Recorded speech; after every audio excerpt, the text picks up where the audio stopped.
Hello Blizzard fans, this is Falcon Paladin coming to you with yet another daily Legacy of the Void upload. This is a game between puCK and ByuN on Dusk Towers. This is from the Gauntlet SC2 Global Finals, held a couple of weeks ago, and this is a really good game, really excited to bring it to you, and let's get right on into it. In the top right of Dusk Towers, we have the red Terran player. It is ByuN, going by Speak Now on the American servers. America's servers? Yeah, North and South America. In the bottom left of the map, we have the purple Protoss player representing Flipside Tactics. It is puCK. Alright, so again, this is a PvT on Dusk Towers. A very fun matchup on a very fun map. A couple of quick little housekeeping things to talk about. You'll notice this is the original observer interface for StarCraft 2.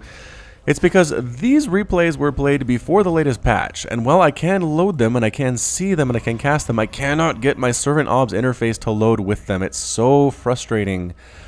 I come on in, it says I must load an older version of StarCraft to see this, and it's like, alright, well go, here you go with your old replay interface and observer interface and all the sound up to 100%, and it's just so annoying and I can't figure out a way around it. And I talked to Blizzard about it and they said, too bad, so sad. We're not going to do anything to help you. So, the next couple of casts here will be on this old interface. You don't have as much viewing space and things are different, so bear with me on this. And as soon as I get some new professional level replays that were played after the latest patch, I will go ahead and definitely get those up and running again. So, in the meantime, we do have our Terran player ByuN. He is going for, looks like a Reaper expand. Indeed it is. There's that Reaper coming right on out. You have the gas coming. Supply depot and the barracks, and then following up with a command center. Meanwhile, puCK going for a very standard play. 2 workers on each gas. I was going to say, he's getting it in adept, but no, that's a zealot. What on earth is he doing with his gas then? That's odd. Alright, I don't know what he's doing, because here comes the Reaper, and zealots are incredibly bad against Reapers. That's a cyber core that's coming up as well. He is potentially supply blocked. puCK. This is really strange from him. I'm not sure what he is doing. Oh, there we go. Nope, no longer supply blocked. Here comes the Reaper moving right on in. It is able to get a full kill here. Well, at least 1 or 2. KD8 charge, knocking some workers away at the same time, weakening them, doing 10 damage points to them at the same time. Does get a single probe kill there. The Zealot does get a hit off. Wow, very lucky that way. Just going to go circles around this and force the Zealot to chase him around and around and around and around. Mothership core is coming up, just about to pop. There it is. Look at that timing on ByuN. Knows exactly when that Mothership core will pop out of there and gets out just in time to save its own life. Incredible. I'm also impressed that the Zealot here was able to get a couple shots off on that Reaper. Honestly, Zealots are slow. Reapers are fast and ranged. There really shouldn't be a reason for a Zealot to ever get a shot off on a Reaper. Mothership core getting some shots down. 1 hit point left on this Reaper, still alive, but the Adept should be able to finish it off if puCK is paying attention, and he wasn't. Look at these angles. Oh, the juke back around. The Reaper is now just a scouting Reaper. KD8 charge again and knocking those workers back, and a photon overcharge does end up taking him down.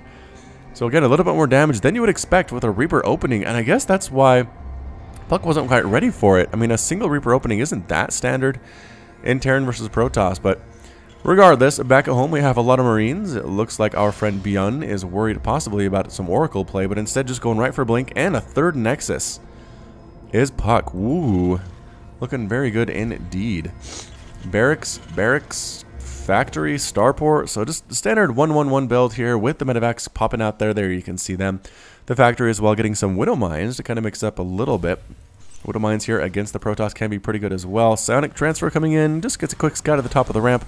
Can't see much of anything whatsoever. puCK's Adept is forced to lay down there and just kind of hang out for the time being. So technically it is a 2-base Terran versus an almost 3-basing Protoss. And here comes the Widow Mine drop. Indeed it is. Widow Mine drops moving on across the map here. Did anything scout that? That probe might have scouted it. I'm not entirely sure if puCK saw it coming, but I have to imagine that he did, as he's getting a robotics facility. And again, that 3rd Nexus just about to finish, as well as 3 more gateways, going pretty gateway heavy in this composition. So I don't think we'll see anything like Oracles or Void Rays or anything along those lines. Here comes the medevac moving on down. What's it gonna see? The answer is a bunch of probes and no defense whatsoever. puCK, oh, look at that reaction time though. Running. Doesn't get a shot. No, they managed to escape just in time. Sacrificial probes are left to take a single shot from that single Widowmine. Everybody else goes back to work, and the medevac pops on out with the Widowmine inside it. Might as well get a single probe kill, I guess, is the thinking here, and indeed, that does happen. Picks up, boosts on out once again, using the mothership core to kill that Widowmine. Takes a lot of shots, but it eventually does get the job done. And yep, workers just trying to get where they can go. Trying to saturate these bases. The observers running around, just trying to make sure if we can find where that medevac went, as well as where the Widowmines are at the same time. Combat shield and +1 coming up for our Terran player ByuN, as well as stim, marauders, and 3 reactors and a tech lab. Wow, he's just throwing out all the add-ons at the same time here.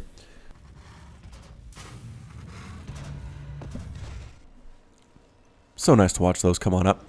Widowmine again, trying to plant in a position. The Blink Stalkers do take it down, though. It's, what is it right now? 82 to 86 total supply at this point. Our income tab shows 58 to 48 total harvesters in favor of our friend puCK, because Chrono Boost is good. Chrono Boost is good, and his third base came out sooner as well. ByuN just now getting the third base. This timing push needs to be pretty strong for this to work. So Blink Stalkers against this composition, usually not that great, especially with the Marauders in here. Bypassing each other just a little bit. Zooming out to see what is going to happen here, and blinking back home. The Stalkers are going to try to pick off what units they can, but they can't really stand and engage, you see, as they back on out there. They can't stand and engage. A single Marine goes up to get rid of that single probe. What is left at home here? A couple pylons for photon overcharge, assuming the mothership core is nearby, and here she comes. So going to be Stalker, a single Zealot, against double photon overcharge with these units that, again, they do almost have +1. They have combat shield, and stim just about to finish as well. Medevac's picking up, running around. Ooh, there we go. puCK from Flipside Tactics running on over. Looks like we had an observer comment here from Drenok, who was originally casting this game. Again, Stalker does get caught there by the concussive shell, does get slowed on down, trying to fight, and again, not a great place. You really need this photon overcharge to make things happen, and it does chase them away. Meanwhile, up here, Adepts are forcing a mass evacuation of all of these SCVs. More units are warping in as well. Look at this Adept count, trying to get a supply depot for reasons unknown. A big attack up here again. ByuN just can't push through. 3 photon overcharges is just too much. Too much to handle. Adepts on rally, it looks like. I don't know what those guys are doing, but these guys are going to try to kill some more workers here, but a single Marauder should be enough to clean up those fairly well. More Marines and Marauders and a Widowmine coming up, trying to deal with these Adepts. A big push up at the front door here. They did push through, but there are a lot of Stalkers, and finally the third pylon does end up falling. Adepts are here to help with the army, and ByuN's army gets a little bit too small for his liking and is forced to retreat. Is there still an Adept here? Good golly, there are still 2 Adepts here. They're trying to kill as many workers as they can, getting rid of the Marines as well. Fairly easy for them. Widowmines taking shots. Marauders finally clean up that Adept. But look at that, 14 SCVs did get taken down. If we look at the income tab again, it's 64 to 49 total workers in favor of the Protoss, and 119 to 107 total supply overall. Messing with those hotkeys is always kind of fun. So more Marines, Marauders, and Widowmines, as well as Medevacs moving out across the map here. I think ByuN recognizes that he is down in pretty much everything that's important at this point, as the Adepts get taken down by that Marauder ball. Templar Archives coming up for puCK, and an Armory on the way for ByuN. That's probably just for the +3/+3 upgrades. I don't think we'll see any Thors in this particular matchup whatsoever. So here are the Immortals, Adepts, and Stalkers. A pretty good composition against Bio, especially if you can dodge those Widowmine shots, which puCK has shown he's pretty able at doing. Pylons are replaced. Mothership core nearby, and it is, again, trying to burn down that pylon without taking too much damage. An Adept falls, a Marine falls, just a bit of a small skirmish there, nothing too big to worry about at all. Again, trying to take down pylons, blinking over to defend it though is puCK, and another Adept does end up falling. Photon overcharge comes up on that pylon as well, trying to pick off what it can, just dancing back and forth out of the range here is ByuN. You can hear the Marines falling there as well. A single Adept sends a sonic transfer up. A couple Widowmines do get killed, and once again, ByuN is forced to retreat, so puCK's ability to hold against these pushes has been very impressive so far, I'd have to say. And again, these are things that ByuN needs to make work.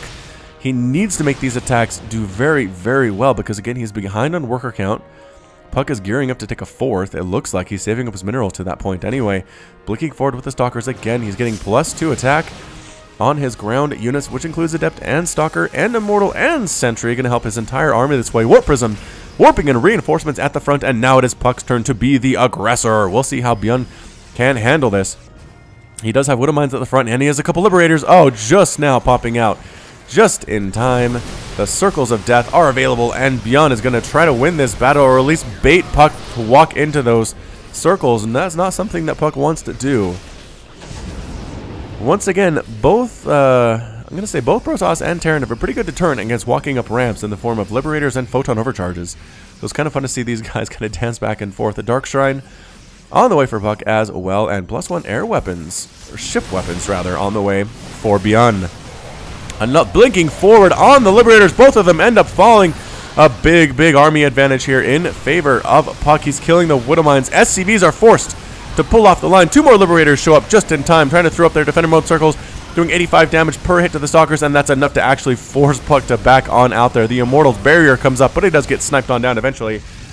A lot of SCVs. 14 SCVs died in that attack. A very Marauder heavy army is stimming forward, trying to catch these Stalkers out of position, but Blink is good.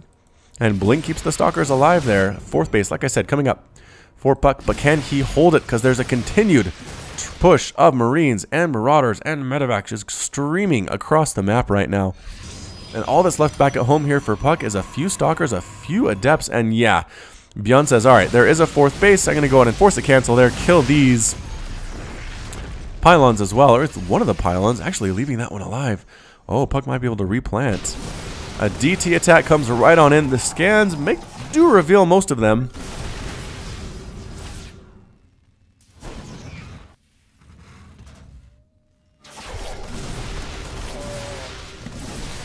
Those DTs do get cleaned up as well. The push at the front, again, setting siege, this time with the Liberator. 15 hit points on that one. I think a good blink forward might be able to kill it, but I'm not sure the puCK wants to lose that many more units. And yes, he is replanting the Nexus. But here comes ByuN once again, says, no way, Jose. This time we'll get the probe.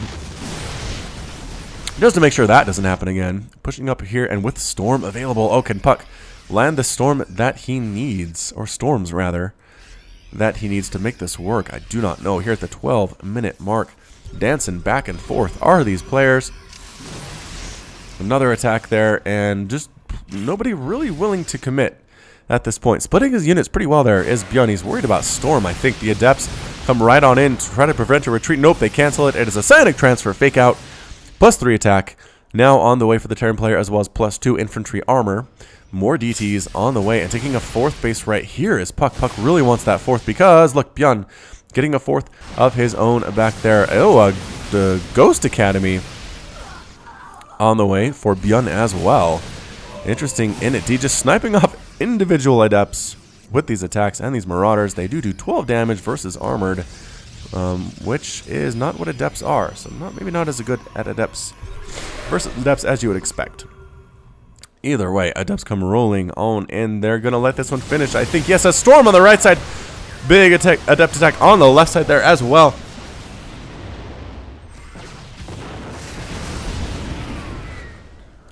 And forced to retreat once again here is ByuN. So puCK, man, puCK is holding his own.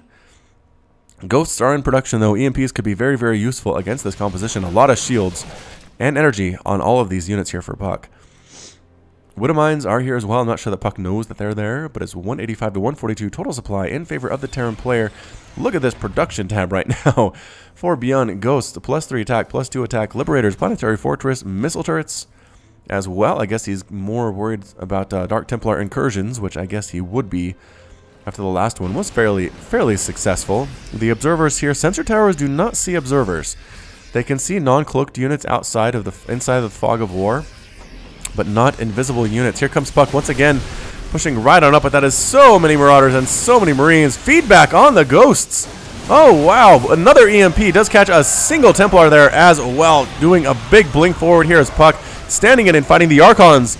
Show up from the left side with a flank. The Immortals dealing a lot of damage and taking a bunch of damage at the same time, but that's it. A GG from puCK. puCK is defeated And ByuN is victorious. Wow. I guess basically he decided that that last battle just did not go in his favor at all. Looking at this 145 to 69 total supply, he looked that he lost so much stuff there. The EMPs were good. The Liberators were good as well. I just don't think that puCK had enough to actually deal with what was going on here from ByuN.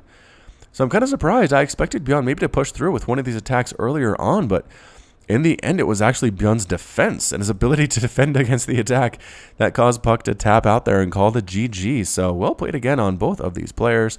I feel like puCK's composition was good. He just didn't have the army to support it. That 4th base delay was a big deal at the same time. And in the end, just the Marine, Marauder, Widowmine, Medevac, and a Liberator composition with some Ghosts sprinkled in for good measure was just too much. So that's going to be it from me. Thank you so much for watching. This has been Falcon Paladin with yet another daily Legacy of the Void upload. You can visit the Gauntlet SC2 YouTube channel. I'll put a link in the description here as well as their Twitter handle at Gauntlet SC2. So again, follow them for more amazing play between professional players on Twitch as well. So again, thanks for being here. I really appreciate the support. And again, you can find me on Twitter and Facebook both at /FalconPaladin. And until next time, as always, you take care of yourself.